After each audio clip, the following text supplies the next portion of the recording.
Hey, how you doing? Welcome back to the channel. So today I'm just going to show you a little tiny my process of songwriting. So let me talk you through the history of the song in question. So I wrote a song, the song, about 20 odd years ago. Yes, I'm an old man. So 20 odd years ago I wrote a song around an idea and a structure of an amazing intro. I was very influenced by the Beach Boys at that time, so I was obsessed with harmonies, hence why when I do my little demos it's full of harmonies. I love a wall of sound of harmonies because it just sounds amazing.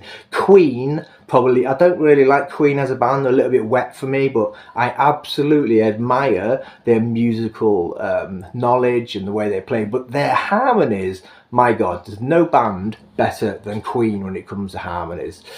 We'll see, bitch. So I was obsessed by them, so I wrote a song around ba ba ba ba ba ba ba ba ba ba. So I wanted trumpets and like ba ba ba ba. But obviously I only knew we found one saxophone player. She was called Catherine Conker. So if you're out there, Catherine Conker, thank you very much for adding a saxophone on one song. We recorded a single with a guy who wrote Agadoo. So imagine that. So we was in a studio, it's called Barry Whitfield, God bless you Barry Whitfield if you're still out there. But yeah, Agadoo was his claim to fame and he helped us with like piano arrangement. Anyway, I always disliked the chorus.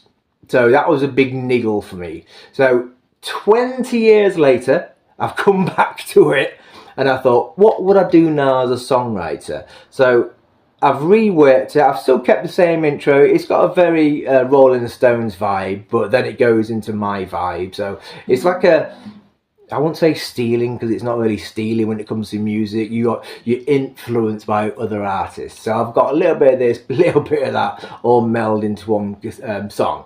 Oh yeah, daddy! So what I'll do, I'll play the song and I'll talk about the arrangement at the end. Honestly, the guitar arrangement, that was when I was obsessed with like wacky chords and this, that and the other. So I'll play the song and then I'll talk to you afterwards.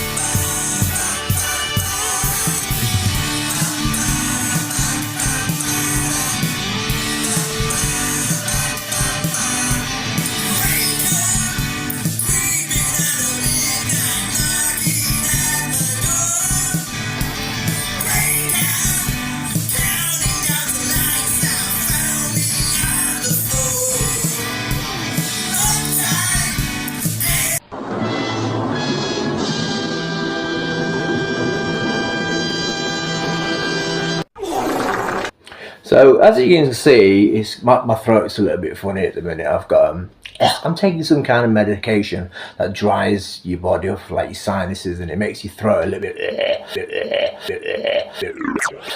Anyway, so that song, you can hear the production value of it. It's got a lot behind it, like ba ba. The bass would go, not like the bass would go.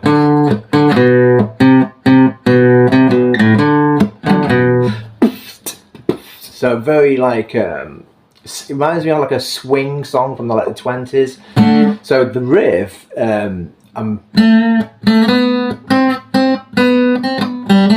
but the chords what I'm using is, the D is ringing all the way through. And then the bass player, I'm going to record it soon so you'll be able to hear it. So the bass player would be going, or,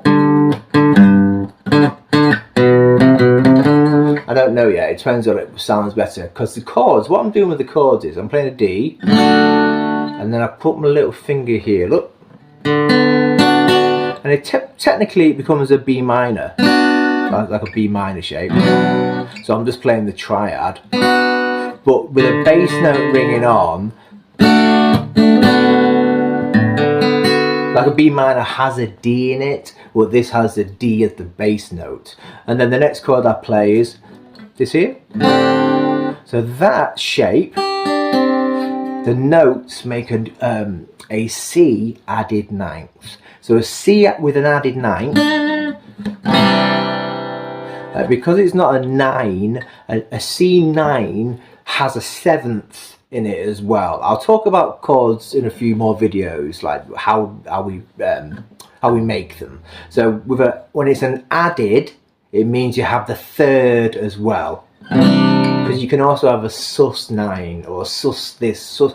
Whenever you have a sus chord, you remove the third, i.e. the note that makes it a major or minor. So you are literally suspending a note over the third. So like I say, in this case, I'm playing an added ninth, that shape there, and then I play this shape, that's a G. So if you think about it that way, look, the bottom three notes make a G triad shape. So you've got the G, you've got the D, and then you've got the B. So that, I play that all the way through with the bass note ringing all the way through. So I'd recommend you learn that, because what it will do, it will teach you to use your little finger more. And I up strum as well. My guitar sounds lovely, doesn't it?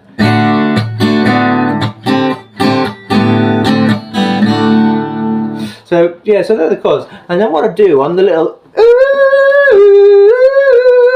I would love that to be like some sort of maybe a trumpet, but I also heard like an electronic, is it called a theremin or theremin, where you do that, woo, that'd be quite cool. But G, I play a C, the whole song's in the key of G, so I play a C, but remember when I say when you're writing a song, it's nice to put a chord in that doesn't necessarily belong within that scale of G. In this case, I'm playing a C minor 7. So I go, and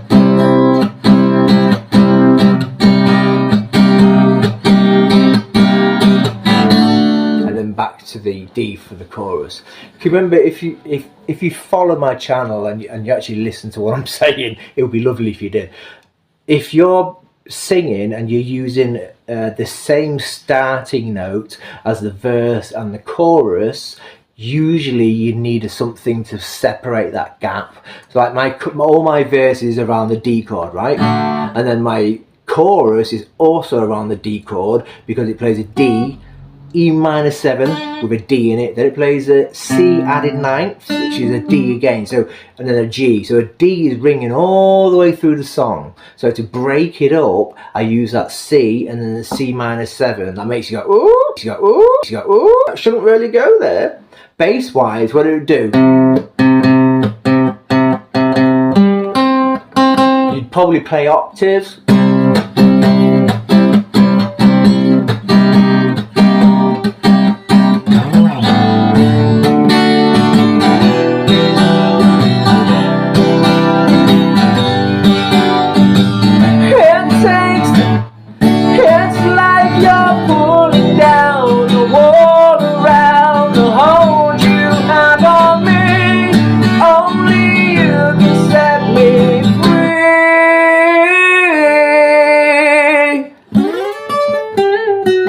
And then that at the beginning, you might enjoy playing that. I've taught it before, but I did it in a D minor. This time it's in a D major. So the D major shape is obviously here. So you can slide down from anywhere. So you probably best do it from the 3rd fret at the bottom too. So I slide all the way down. So I play it. And then when I get to the bottom, I plug the bottom string and then the 2nd string.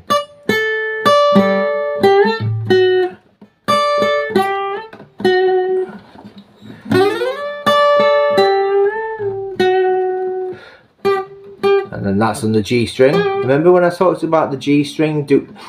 My previous video, please learn what I taught in the previous video. You'll be able to solo up and down, because it's all about that G string.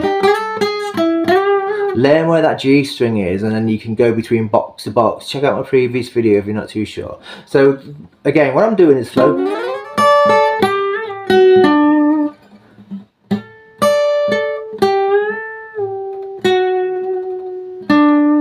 And then you ending actually on a D note. So that's a D string. So what I'm doing here,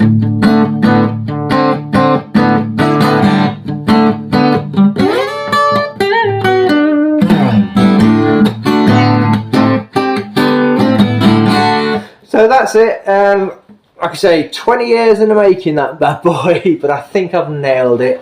I'll keep you in the loop of the progress, and then I think when I come to the middle 8, I'll have some sort of build up, and then I'll, instead of doing that, I'll go.